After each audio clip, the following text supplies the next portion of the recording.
Howard, and this is the lineup. How you doing today? Thank you for joining us. If this is your first time here, great. Love having you part of the group. If this is a returning time, I hope you find value and inspiration in today's top 5 list. They say when you lost something, the best place to look is where you last saw it, and you're like, man, thanks for the help, but that's really absolutely no help whatsoever. And what they're really saying is, your eyes are tricking you.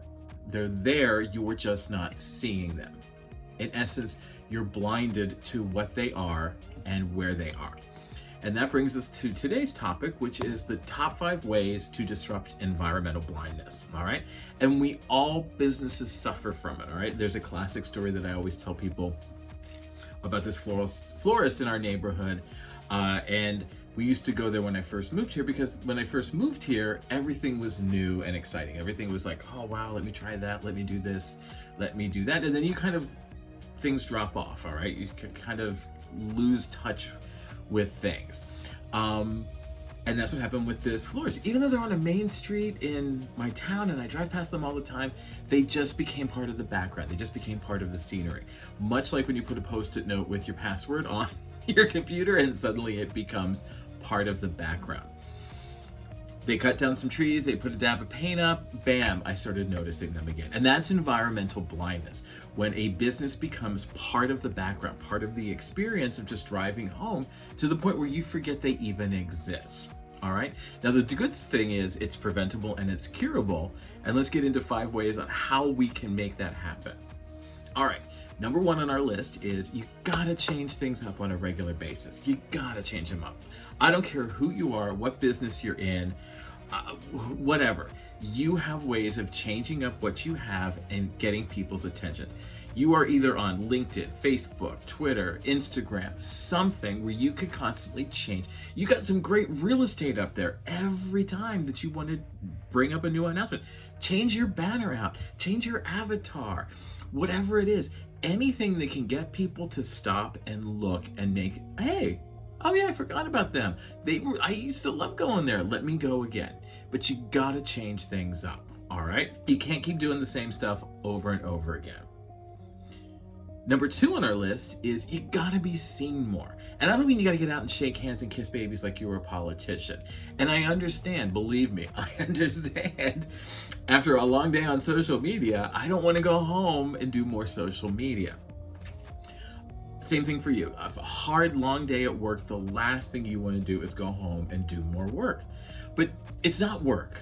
It's not work. It's growing your business, and sometimes it's really fun. And I'm not saying you have to be like me and be blasting out ads every 20 minutes or so, getting on everybody's nerves and stuff. I'm saying make deeper connections with people. Talk to your consumers. Get to know them. Get to find out who in their circle might be good for you to know. I'm not talking about I've got to say some really great, amazing things. I've got to set Twitter ablaze. I'm talking about what it is that small home and solopreneur businesses do best, and that's build relationships. That's grow personal relationships. So get on social media, whichever one that you prefer. And I would say don't get on all of them. Get on a select few. A, so you have some time to do it, but B, grow it where your base really is, where your consumers are, who you really want to get in contact with. Find that time and start talking to them online. And myself included, we can all do more of that. We can be better with that. Number 3 on our list is you got to be strategic, all right? Now, for someone like me where I'm trying to grow my business to a broader audience, I'm trying to get ideas and out there, being on social media all day makes sense. It did not make sense when I was running the design office. Well, I still run a design office. We just don't do as much work as we used to. When I was running the design office, my client was small home and solopreneur businesses. I knew that they were busy during the day, that they didn't have time to be sitting around following me on social media, engaging with me. But I did know that, say, after 8 o'clock, they usually had time to sit down and relax and kind of engage in things. So that was when I used to do my heaviest social media blitzes. That's the time that I used to get out there and talk to them. It didn't make sense to spend all of my time and energy trying to engage with people during the day that didn't have time to engage, couldn't engage, or didn't want to engage at that moment. So be strategic. Find out when the key times that your consumer is on social media, and then be able to find that, okay, those are times I can really start up a conversation with us. Those are times I can really start to get to know them.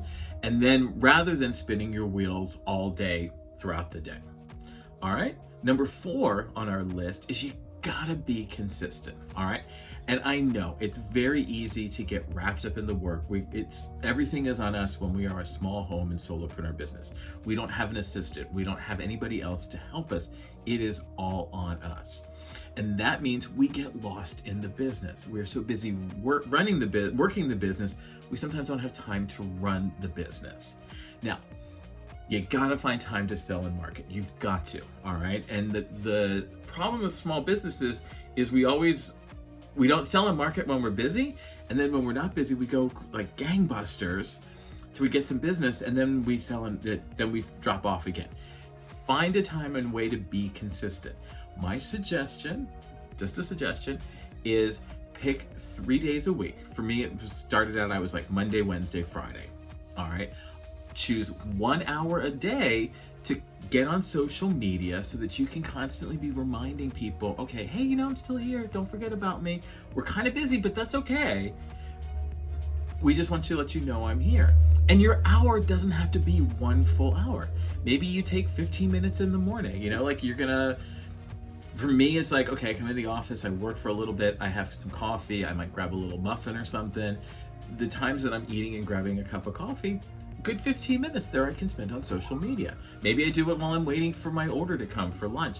Whatever it is, but you can find time throughout the day that can add up to an hour. It doesn't have to be a total hour, all right? But you gotta be consistent. People need to remember who you are, and the only way that they can do that is through consistency, all right? And finally, the last one is you gotta build those deep relationships, all right? You've gotta connect with them so that they will know who you are. And again, it's this whole sort of, hey, look at me, remember me, I'm here, so that they remember you when they absolutely need you.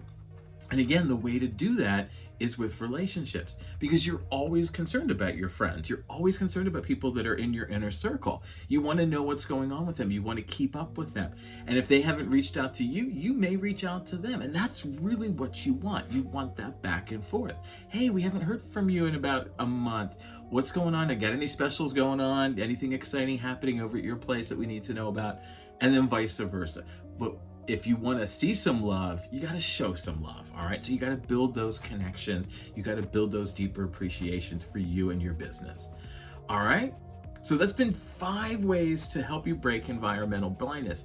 And I hope they've helped you, and I hope they kind of opened your eyes to some of the things. Maybe they opened your eyes and you started to see some of the things you hadn't seen before. Kind of like a magic eye, I guess, right? All right.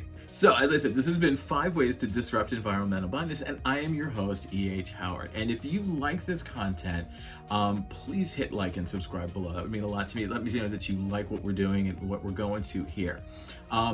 If you want to learn more about me, you can always visit ehhoward.com 24 hours a day, 7 days a week. We never close. We're always there.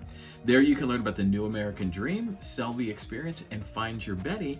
And if you want to learn skills like how to battle environmental blindness, how to sell more, how to create social media content that can connect you with your core consumer, pop on over to Patreon and visit me there. I'd love to have you join us over there so you can help learn and build the skills you need to succeed. All right, sounds good. All right, I will see you in the next time 5, which probably be out about a week. All right, I'll see you then. Bye now.